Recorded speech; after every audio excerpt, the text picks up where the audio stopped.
नमस्कार, पुरंदर न्यूज चॅनलतर्फे आपलं सर्वांचं स्वागत आहे। नमस्कार, पुरंदर न्यूज चॅनलमध्ये आपलं सर्वांचं स्वागत आहे। जिल्हा परिषद पंचायत समिती निवडणूक 2026 साठी 5 फेब्रुवारीला मतदान होत आहे। आज 27 जानेवारी रोजी उमेदवारांची माघारीची मुदत संपल्याने प्रशासनाने रिंगणात उतरलेल्या उमेदवारांची व त्यांच्या चिन्हांचे वाटप केलेले आहे।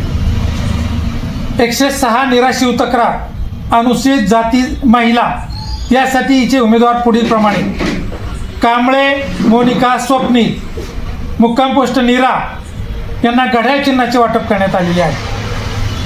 केदारी रेखा नितीन, मुक्काम पोस्ट नीरा यांना धनुष्यबाणाचे चिन्हाचे वाटप करण्यात आलेले आहे। भोसले वंदना बाळासाहेब, मुक्काम पोस्ट नीरा यांना कमळ चिन्हाचे वाटप करण्यात आलेले आहे।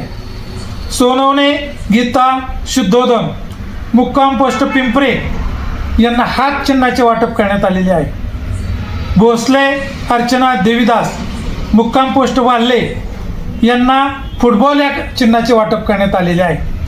अशा प्रकारे 106 निराश्रित तक्रार या गणामध्ये पंचरंगी लढत होत आहे।